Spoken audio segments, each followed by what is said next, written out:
Friends, నేను మీ doctor Swapna Chekuri, gynaecologist and fertility specialist from Hyderabad women and fertility centre. So ఈరోజు ఏంటంటే మనతో పాటు డాక్టర్ హరికిరణ్ గారు ఉన్నారు. He's a very well known plastic and cosmetic surgeon in the city from redefine plastic surgery centre. Welcome అండి. So చాలామంది ఏంటంటే like deliveries తర్వాత మాకు షేప్ అవుట్ అయిపోయింది, ఫిగర్ అవుట్ అయిపోయింది, బాడీలో చాలా చేంజెస్ అయిపోయినాయి. సో అవి మళ్ళీ మనం బ్యాక్ టు నార్మల్ అంటే ఆల్మోస్ట్ నియర్ టు నార్మల్ ఎలా చేసుకోవచ్చు అనేది మన ప్లాస్టిక్ సర్జన్ డాక్టర్ దగ్గర నుంచి తెలుసుకుందాం. సో హరి గారు, మనకేంటంటే లైక్ డెలివరీస్ అయ్యాక యూజువల్గా బ్రెస్ట్ సైజ్ పెరిగిపోవడము, లేదు ఫీడింగ్ ఇచ్చేసి బ్రెస్ట్ సాగ్ డౌన్ అవ్వడము, ఇలాంటి చాలా common, it's a very known factor. So దానికి ఆప్షన్స్ ఏవేవి ఉంటాయి అంటే ట్రీట్మెంట్ ఆప్షన్స్? సో ప్రెగ్నెన్సీ తర్వాత టూ రీజన్స్లో మీరు చెప్పినట్టు బ్రెస్ట్ అండ్ అబ్డమెన్, ఈ రెండు కూడా చాలా ఫిజియోలాజికల్గా చేంజెస్ వస్తాయి. వాటిలో బ్రెస్ట్లో బ్రెస్ట్ ఫీడింగ్ తర్వాత బ్రెస్ట్ గ్లాండ్ అనేది ఇన్వల్యూట్ అయిపోతుంది, ఇన్వల్యూషన్ ఆఫ్ బ్రెస్ట్ అంటారు. దాంతో ఏమవుతుందంటే సైజు సిగ్నిఫికెంట్ ప్రపోర్షన్గా సైజ్ తగ్గడం, దాంతోపాటు ఫ్లాట్ అయిపోవడం, తర్వాత సాగింగ్ ఉండడం, ఇది బ్రెస్ట్లో వచ్చే ఒక ఫిజికల్గా ఉండే ప్రాబ్లం. సో ఈ రెండు ప్రాబ్లమ్స్ని అంటే వాల్యూమ్ లాస్ అనేది ఒకటి ఉంటుంది, ప్లస్ సాగింగ్ అనేది ఉంటుంది. వీటిని మనం రెండు కూడా ఇర్రివర్సిబుల్, అంటే మళ్ళీ మనం క్రీమ్స్ వల్ల కానీ టాబ్లెట్స్ వల్ల కానీ ఇవి మనం రిపేర్ అవ్వవు.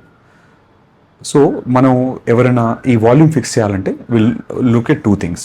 సాగింగ్ ఉన్నప్పుడు బ్రెస్ట్ లిఫ్ట్ ఆల్రెడీ కనుక బ్రెస్ట్ వాల్యూమ్ ఉంది ఆల్రెడీ, బట్ సాగ్ అయిపోయింది, వాళ్ళలో ఎడిషనల్గా మనం లేకుండా ఉన్న బ్రెస్ట్ని మనం మళ్ళీ పైకి లిఫ్ట్ చేసేసి బ్రెస్ట్నే మళ్ళీ మనం వాల్యూమైజ్ చేయడానికి వాడుకుంటాం, సాగైన బ్రెస్ట్ని అలాంగ్ విత్ ద స్కిన్తోని. అది బ్రెస్ట్ లిఫ్ట్ అంటారు. సో ఇది ఎవరికి సూట్ అవుతుందంటే ఇంప్లాంట్ వద్దు, లేదంటే ఆల్రెడీ చాలా వాల్యూమ్ ఉంది, ఇంకా హెవీనెస్ వద్దు అనే వాళ్ళలో ఈ మనం లిఫ్టింగ్ అనే ఆప్షన్ మనం వాడతాము. ఆల్రెడీ లేదు, అసలు బ్రెస్ట్ వాల్యూమ్ లేదు, చాలా థిన్గా ఉంది బాడీ, లీన్ ఉన్నారు, బాగా సాగింగ్ ఉంది, వాళ్ళలో మనం బయట నుంచి వాల్యూమ్ యాడ్ చేయాలి. సో వాటికి మనం సిలికాన్ బ్రెస్ట్ ఇంప్లాంట్స్ వాడతాం. వాటిలో కూడా చాలా అడ్వాన్స్ వచ్చాయి మనకి ఇప్పుడు.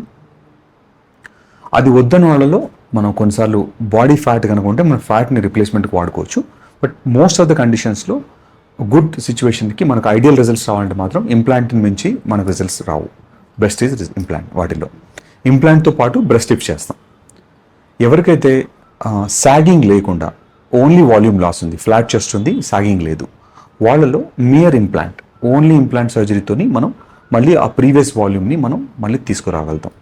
సో ఈ మూడు ప్రొసీజర్స్ అనేది కండిషన్, వాళ్ళ ఎగ్జిస్టింగ్ సిచ్యువేషన్ బట్టి, వాళ్ళ రిక్వైర్మెంట్ బట్టి మనం డెసిషన్ తీసుకుంటాం, కస్టమైజ్ చేస్తాం. అది ఒక కట్ అంటే అందరికీ సేమ్ ట్రీట్మెంట్ ఉండదు, ఎవ్రీబడి వాంట్ సంథింగ్. వాళ్ళు ఇంకోటి వాళ్ళ బాడీ డెమోగ్రఫిక్స్ ఎట్లా ఉన్నాయి, బిల్ట్ ఎలా ఉంది, ఇలాంటి అన్నీ కూడా మనం కన్సిడర్ చేసి వాళ్ళకి ఏది ఐడియల్ అనేది మనం చూసిన తర్వాత ఒకసారి డిసైడ్ చేసి ఇందులో ఏది బెటర్ అయితే మనం అది వాళ్ళకి బ్రెస్ట్ సర్జరీ చేస్తాం.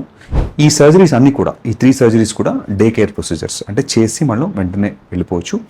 డౌన్ టైం ఎక్కువ ఉండదు, అంటే త్వరగా 3 to 3 days of maximum 3 to 4 days of rest సరిపోతుంది.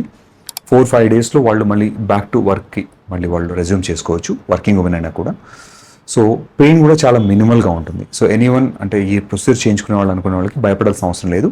అండ్ సేఫ్టీ ఆఫ్ ఇంప్లాంట్ ఒకటి అడుగుతారు, అది కూడా చాలా సేఫ్. అన్ని FDA అప్రూవ్డ్ ఇంప్లాంట్స్ ఉంటాయి. అవి మనం బరస్ట్ అవ్వడం కానీ ప్రెషర్ కానీ ఎటువంటి చేంజెస్ ఉండవు. అది ఒక్కసారి బాడీలో వెళ్ళిన తర్వాత తీయాల్సిన అవసరం లేదు. చాలామంది మళ్ళీ తీయాలనా అనే క్వశ్చన్ అడుగుతారు. సో వన్స్ ఇంప్లాంట్ పెట్టిన తర్వాత అన్లెస్ ప్రాబ్లం అయితే తప్ప మనం దాన్ని ముట్టుకోవాల్సిన అవసరం లేదు. ఇయర్లీ వన్స్ ఒక అల్ట్రాసౌండ్ స్కాన్ కానీ ఏదైనా జనరల్ స్కాన్ చేస్తే సరిపోతుంది మెయింటెనెన్స్ కోసం, అది కూడా ప్రాబ్లం ఉంటే. సో చాలా థ్యాంక్స్ అండి, it was a very informative session. So friends, ఈరోజు మనం తెలుసుకున్నాం కదా అంటే మామీ మేక్ ఓవర్ అంటే ఏంటి. సో ప్రెగ్నెన్సీస్, డెలివరీస్ తర్వాత షేప్ అవుట్ అయిపోయామో అని బాధపడాల్సిన అవసరం లేదు, అన్నిటికీ కూడా ఆప్షన్స్ ఉన్నాయి. కాకపోతే ఏంటంటే ఒకసారి మనకు చెక్ చేయించుకొని అసలు ఏది బెటరు అనేది మీరు తెలుసుకోగలుగుతారు. ఈ వీడియో మీకు నచ్చినట్లయితే, ఇన్ఫర్మేటివ్ అనిపించినట్లయితే please like my video and share with your friends and needy people. Thank you.